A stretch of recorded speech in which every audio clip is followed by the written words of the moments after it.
Hello everyone. तो आज finally जो है वो हमारा लास्ट डे है एसए का। जो हमने सीरीज़ शुरू की थी वो आज उसका लास्ट डे है और ख़त्म है। हमने कंप्लीट कर दिया है उसको। एक चीज़ और कहना चाहूँगा, मैंने आपको एक और पीडीएफ भी शेयर किया है टेलीग्राम चैनल के ऊपर, जो पिछले अभी संडे को सीएपीएफ असिस्टेंट कमांडेंट का एग्जामिनेशन कंडक्ट करवाया यूपीएससी ने। तो उसमें भी पेपर 2 होता है जिसमें एसए वगैरह आते हैं, कॉम्प्रिहेंशन आता है और आपको ग्रामर आता है। उसमें भी 200 मार्क्स का वो पेपर होता है आपका। तो उसमें भी 6-7 ऐसे आते हैं, उसमें से आपको 4 अटैम्प्ट करने होते हैं, लगभग 8 ऐसे आते हैं। तो उनमें भी आपने देखा होगा कि 3 से 4 ऐसे हैं जो हमने किए हुए हैं वो आए हुए। देखिए, अब आपको एक चीज़ समझनी होगी कि आपको बर्ड टू बर्ड ऐसे आए ये ज़रूरी नहीं है। आपको थीम को पकड़ना होता है और आपने कितनी ब्रेनस्टॉर्मिंग की है, आपको कंटेंट को कैसे यूटिलाइज़ करते हैं उस पर डिपेंड करता है कि आपका कितनी। ऐसे तो आप किसी भी छोटे से छोटे या बड़े से बड़े कॉम्पिटिटिव एग्जामिनेशन में बैठ जाइए, आपको वर्ड टू वर्ड रिपीट हो कोई चीज़, ये तो इम्पॉसिबल है आज के टाइम पे।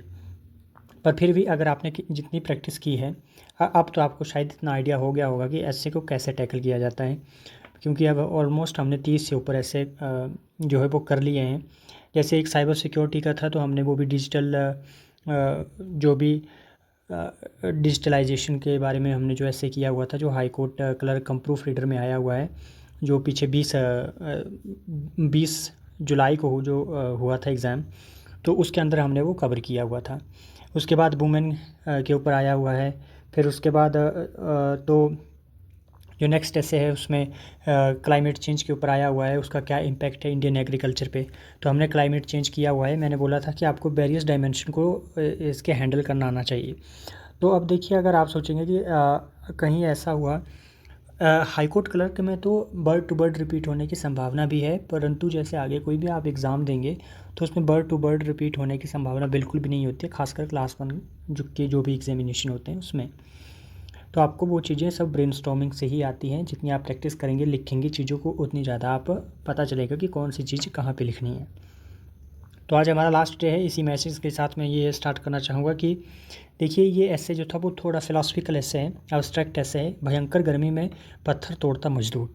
दरअसल में आप ये समझ गए होंगे कि 11th या 12th क्लास की, जहाँ तक अंतरा एक बुक है जो पढ़ाई जाती है हिमाचल प्रदेश में भी, तो उसमें एक सूर्यकांत त्रिपाठी निराला जी की कविता है, इलाहाबाद की सड़कों पर पत्थर तोड़ती करके उसमें।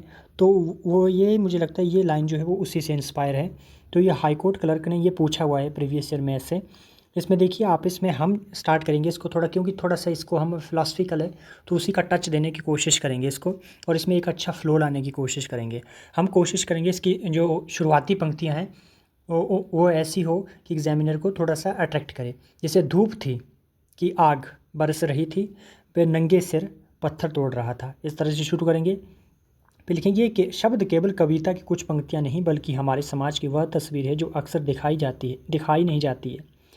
भीषण गर्मी, झुलसाती लू और धूप की चुभन के बीच कोई व्यक्ति अगर नंगे सर, फटी पुरानी बनियान में सड़क के किनारे बैठा पत्थर तोड़ रहा हो, तो वह दृश्य किसी कल्पना से नहीं, हमारी संवेदनहीनता से निकला हुआ सच है।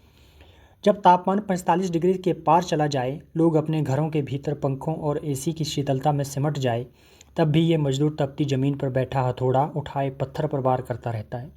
उसके चेहरे पर थकावट की लकीरें होती है पसीने से तरबतर शरीर गर्म हो हवा से झुलसता है, पर वह नहीं रुकता है। उसे पता है कि आज का दिन अगर खाली गया तो उसके घर की रसोई खाली रहेगी। उसके लिए गर्मी कोई मौसम नहीं, एक आर्थिक चुनौती है। वह जानता है कि आराम उसके लिए लिखा गया है। छाँव, शीतल जल और विश्राम जैसे शब्द उसके जीवन में लग्जरी की तरह हैं। उसके जीवन की प्राथमिकता केवल एक है, अपने बच्चों के लिए 2 वक्त की रोटी।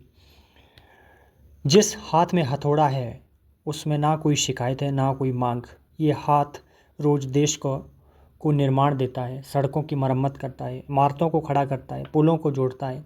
लेकिन वही हाथ जब अपने लिए कुछ मांगता है तो या तो अनसुना रह जाता है या दुत्कारा जाता है। ये वर्ग समाज का आधार है, लेकिन इसे कभी इसे कभी भी स्वीकारा नहीं गया है। ऐसे मजदूरों के लिए सरकारों ने योजनाएं बनाई है, पर ज़मीनी सच्चाई कुछ और ही है। ना तो उन्हें काम के दौरान सुरक्षा मिलती है, ना स्वास्थ्य सुविधाएं। अब यहाँ पे आप देख रहे हैं कि हम इसको थोड़ा सा जो है रियलिस्टिक टच देने की कोशिश कर रहे हैं। ना ही तपती गर्मी में विशेष राहत। अंतर्राष्ट्रीय श्रम संगठन यानी कि इंटरनेशनल लेबर ऑर्गेनाइजेशन की रिपोर्ट के अनुसार भारत में लगभग 40 करोड़ से ज़्यादा असंगठित क्षेत्र के मजदूर हैं। इनमें से बड़ी संख्या ऐसे मजदूरों की है जो गर्मी, सर्दी, बारिश हर हाल में काम करते हैं, परंतु जिन्हें कोई सामाजिक सुरक्षा नहीं मिलती। ये विडंबना ही है कि विकास की हर ईंट इन मजदूरों के पसीने से जुड़ी होती है, लेकिन विकास के फल में उन्हें शायद ही कोई हिस्सा मिलता है। जब कोई ऊंची इमारत खड़ी की जाती है तो उद्घाटन करने वाला नेता चमचमाते कपड़ों में मंच पर खड़ा होता है, लेकिन उस मजदूर का नाम तक नहीं होता। इस तरह से आप इसको लिखेंगे तो ये काफ़ी अच्छा भी लगेगा। और लास्ट में जब इसको हम फिनिश करेंगे, लिखेंगे एक कवि की पंक्तियाँ जो है वो याद आ रही है। वह पत्थर नहीं तोड़ रहा था बल्कि अपने ही सपनों को कतर रहा था, वह हर बार के साथ। यह पंक्तियाँ एक कटु सत्य को उजागर करती है कि इन मजदूरों के हाथ में हथौड़ा है पर दिल में असंख्य कुचले हुए अरमान। इसलिए ज़रूरी है कि हम ना केवल उनके पसीने का मूल्य समझें बल्कि उन्हें वह गरिमा भी दें जिसके वे वास्तविक हकदार हैं। तो इस तरह से आप इसको लिखेंगे तो ये काफ़ी अच्छा भी दिखेगा और अट्रैक्टिव भी लगेगा और अच्छे मार्क्स भी मिलेंगे।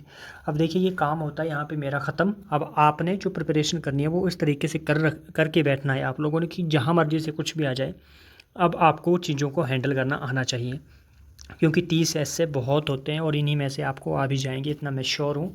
पर फिर भी प्रैक्टिस कीजिए, जितनी प्रैक्टिस करेंगे आप उतना अच्छा है, जितना तपेंगे आप उतना ही चमकेंगे। ये कहावत तो आपने सुनी ही होगी।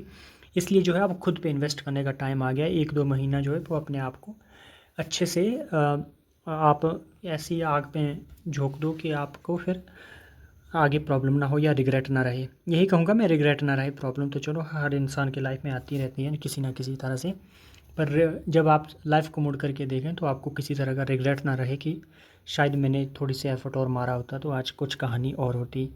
तो इसलिए मैंने आपको समझा दिया सारी चीज़ें। अब हमारे ऐसे के जो भी हमने चलाया हुआ था चीज़ें वो अब ख़त्म होती है।